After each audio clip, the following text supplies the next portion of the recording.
En Voz Alta, un podcast sobre libros, escritura y creatividad.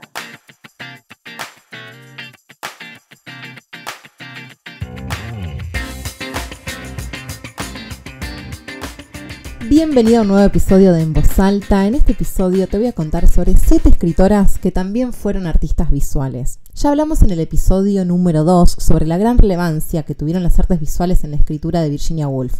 No sé si te acordás, en ese episodio conversamos con Sofía Di Scala y ella nos contó cómo ver pintar a su hermana influyó en el modo en que esta autora construía plásticamente los espacios a través de la escritura, como una manera de pintar con palabras. A mí me parece súper interesante todas las cruzas que tengan que ver con las artes, es decir, cómo se van inspirando de una disciplina a la otra, tanto, por ejemplo, como cuando recién surgió el cine, todo lo que era el teatro y la literatura fueron motivo de inspiración para esa nueva disciplina, para ese nuevo arte que estaba surgiendo, y una vez que el cine tuvo también su propio lenguaje, influyó en las estéticas, en los géneros de la literatura, ¿sí? Por ejemplo, el procedimiento del montaje tan propio del cine también fue llevado después a la literatura. Entonces siempre me resulta muy interesante encontrar estos cruces, estas influencias, estos modos de hacer, estas miradas también, los puntos en común y los puntos en los cuales justamente cada arte tiene su especificidad. Así que en este episodio vamos a conocer a estas 7 escritoras. Ahora te voy a contar bien quiénes son de distintos países, de distintas tradiciones, pero tienen en común esto de que también fueron artistas visuales. Como siempre, recordá que al final del episodio vas a contar con una propuesta de escritura para que te pongas en acción y le des rienda suelta a esas palabras. Antes de seguir, aprovecho para comentarte que ya puedes escuchar este podcast en YouTube y que también está disponible en mi blog, en Spotify, Apple Podcast o Google Podcast. Lo puedes buscar en cualquiera de estos espacios como En Voz Alta Cari Wine.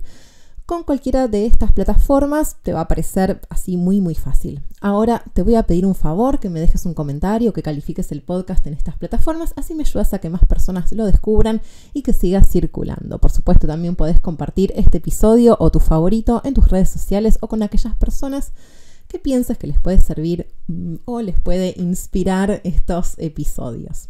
Ahora sí, conozcamos a estas 7 escritoras artistas.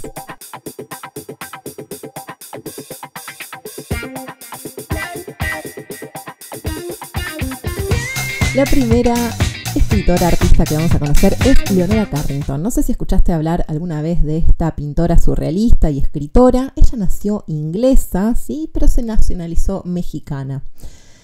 Nació en 1917 y vivía en una mansión muy aristocrática en el pueblo de Chorley, en Lancashire, Inglaterra, o sea, bien inglesa, y cuando tenía 3 años, de hecho, se mudó con su familia a un castillo neogótico rodeado de inmensos jardines y bosques típicos ingleses, que después fueron también motivo de algunas de sus obras.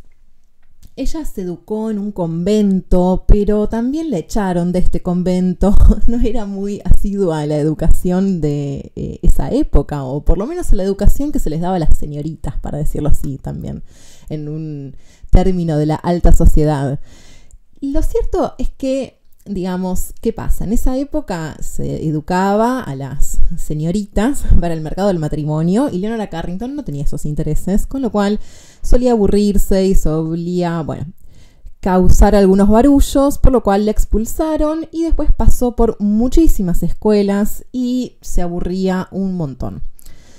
Finalmente, en 1936, ingresó en una academia de arte en la ciudad de Londres y al año siguiente conoció al que la fue a introducir después justamente en el movimiento surrealista, que fue el pintor alemán Max Ernst.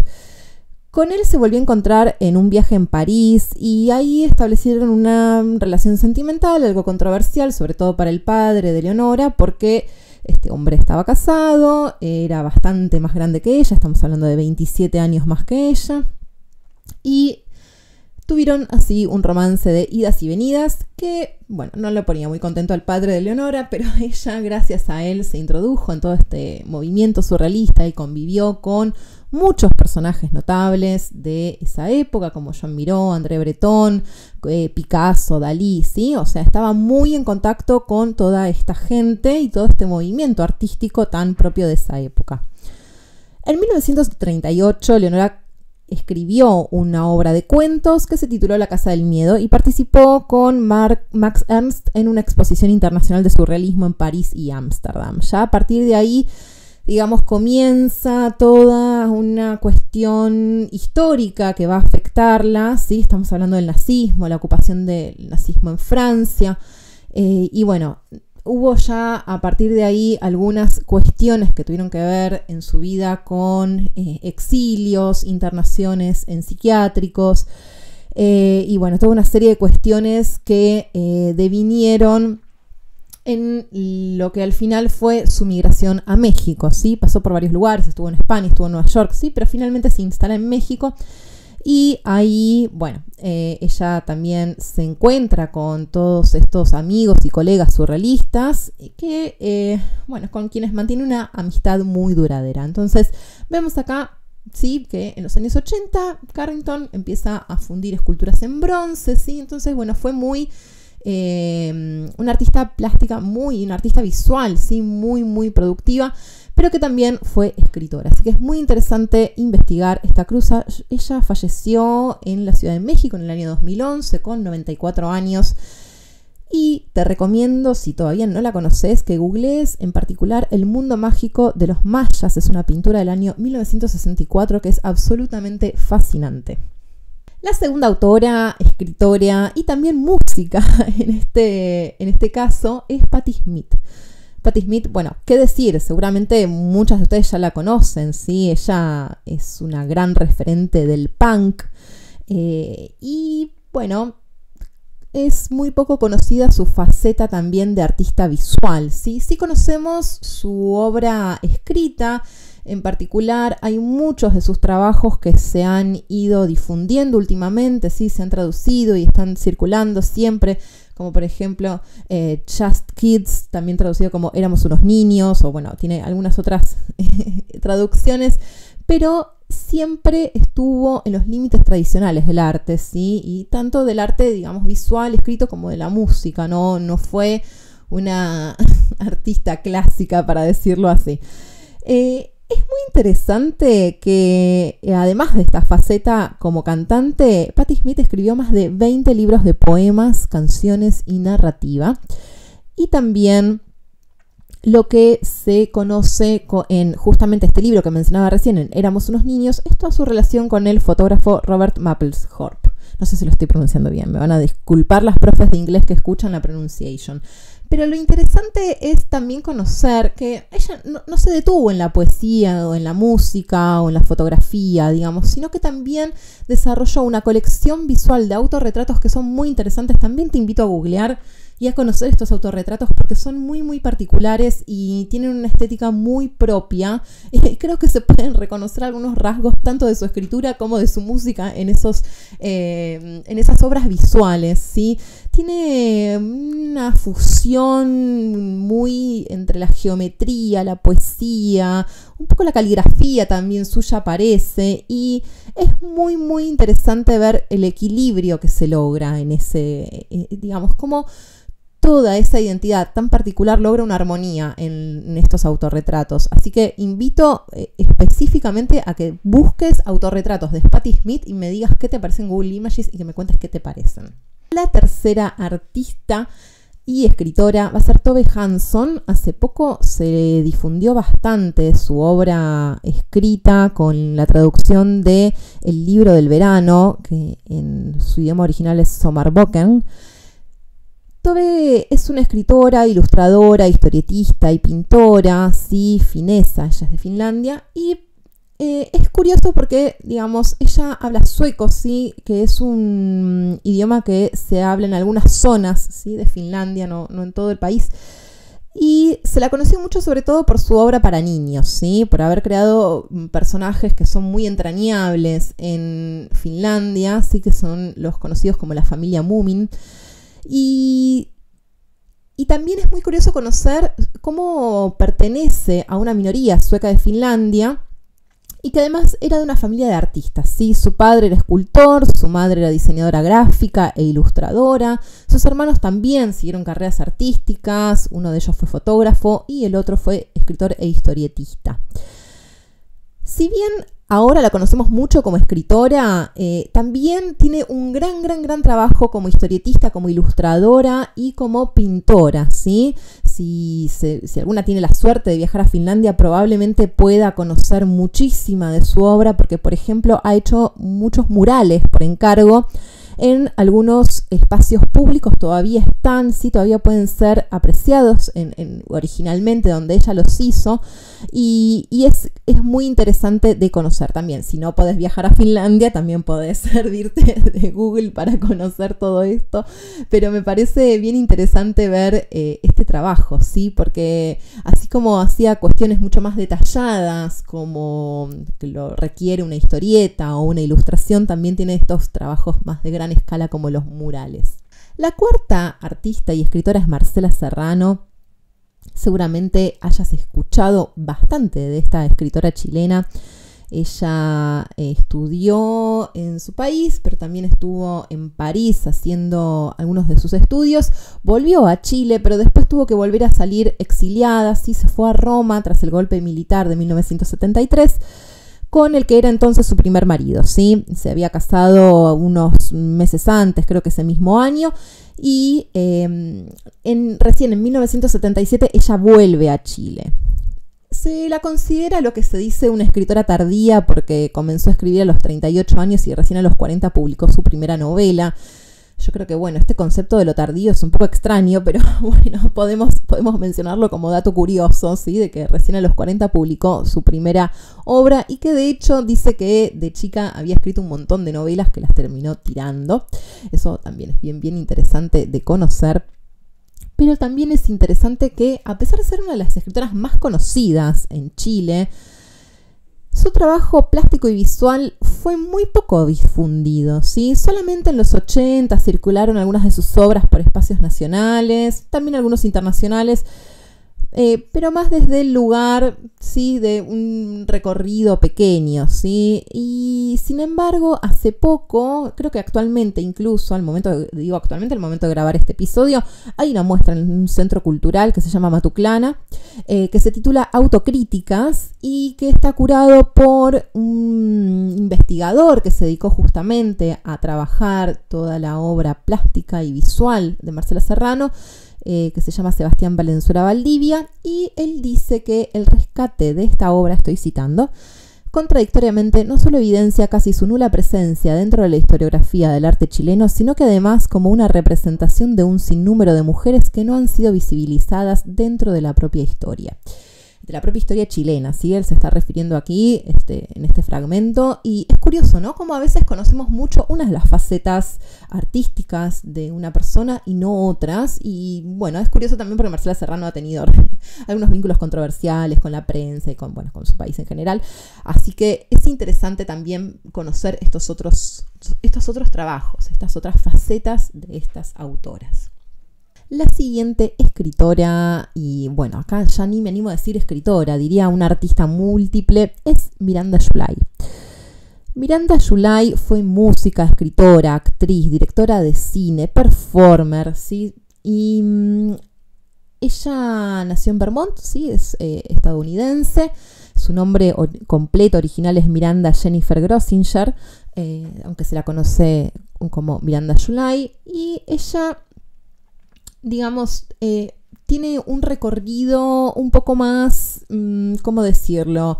Más ecléctico, ¿sí? Porque justamente, bueno, ella estudió, pero después dejó, y recién cuando se trasladó a Oregón, ella allí estudió actuación y se dedicó a la actuación y la escritura.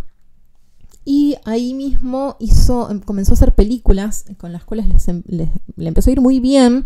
De hecho, con su primer largometraje ganó la Cámara de Oro en el Festival de Cannes de 2005, y viviendo en Portland en el año 1996, Miranda July comenzó un proyecto que se llamaba Joni for Jackie.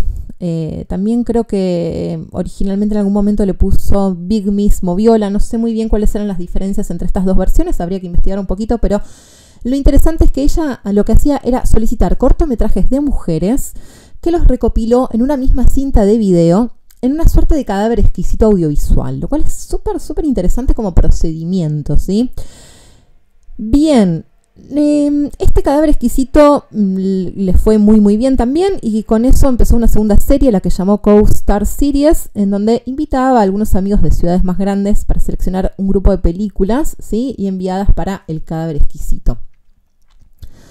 Esta autora fue también traducida al español. No hace mucho tampoco empezaron a circular sus libros en castellano.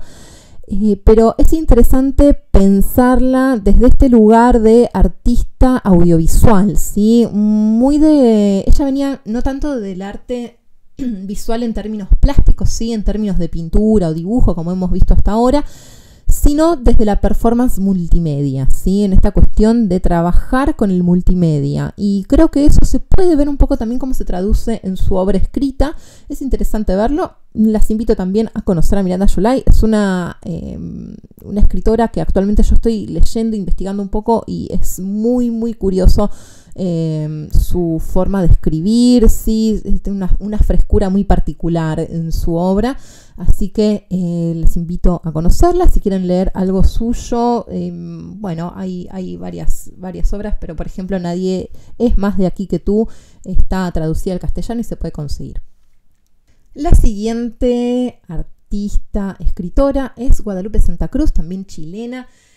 Sobre ella hemos trabajado en el Club de Lectura, Mujeres que Escriben, así que si alguna quiere conocer más sobre Guadalupe Santa Cruz, puede investigar a través del cuadernillo, que lo pueden encontrar en mi página web, para conocer más sobre esta autora. Ella es de madre estadounidense y de padre chileno. Nació en Orange, de hecho, o sea, nació en Estados Unidos, pero vivió principalmente en Chile, pero también viajó mucho exiliada, digamos. Su padre era diplomático, entonces viajó bastante ya desde chica por su padre, ¿sí? Y bueno, su vida estuvo muy marcada por estas cuestiones de sus padres, por las diferencias culturales que tenían su madre y su padre, y también por estos constantes viajes, que en principio era en forma de migración, sí, migración por el trabajo de su padre, pero finalmente después también como exilio, sí, porque bueno, se tuvo que exiliar durante dictadura y demás cuestiones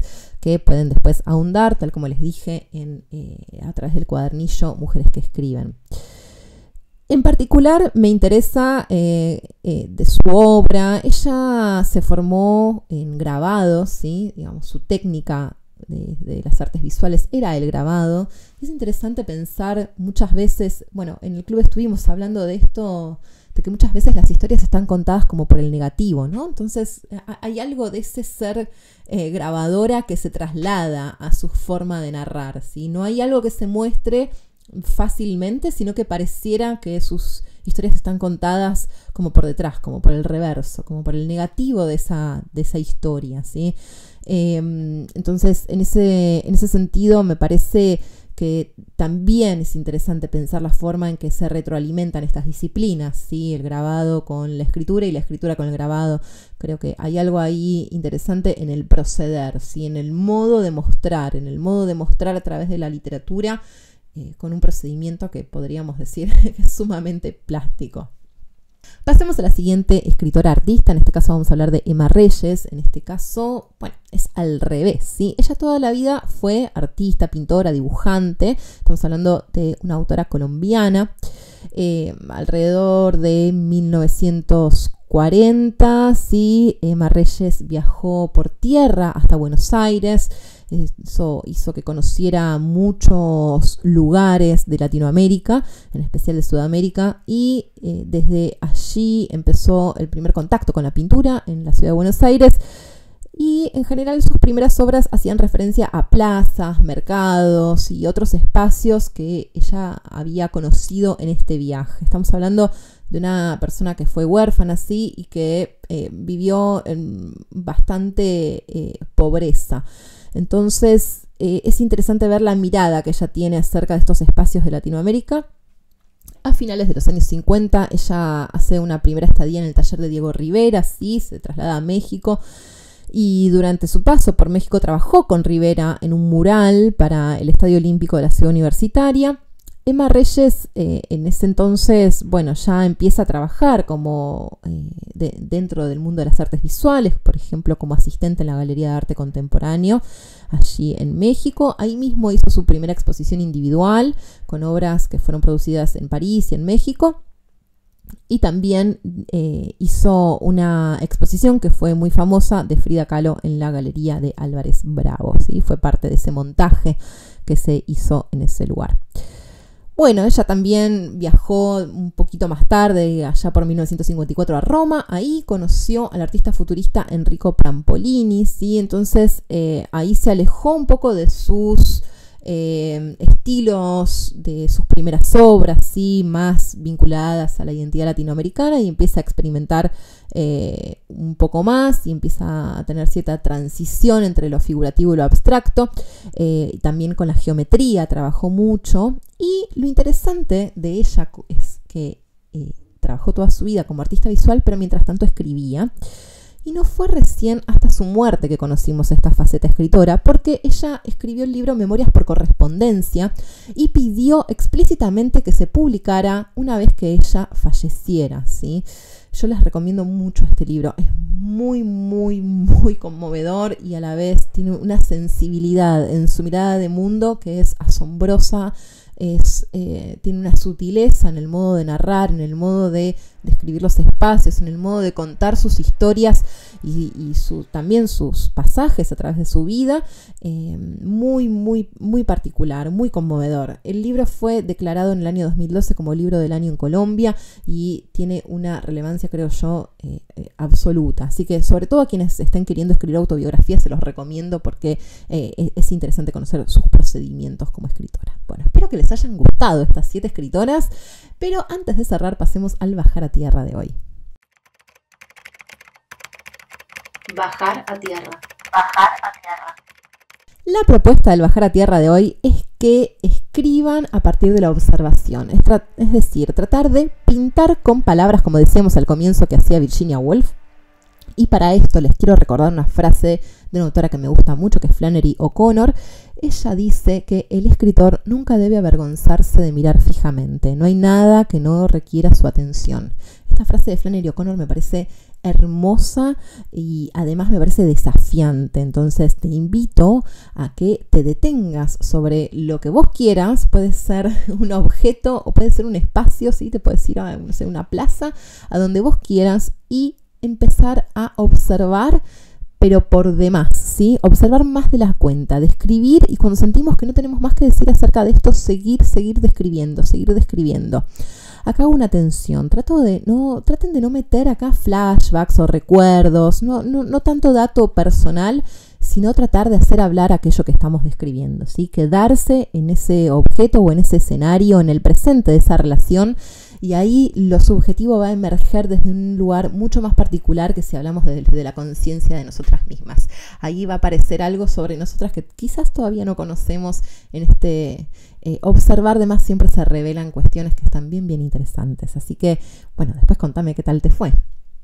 Esto fue todo por este episodio. Contame, por favor, en redes sociales, o me puedes mandar mails, comentar aquí mismo qué te pareció, si ya conocías a estas autoras artistas, y también, ya que estamos, socialicemos un poco la información y contanos qué otras autoras conoces y qué otras escritoras que hayan tenido alguna otra faceta, ya sea musical, teatral, desde las artes visuales. Contanos acá, así las seguimos investigando y conociendo. Esto es todo por hoy, te mando un beso y hasta el próximo episodio.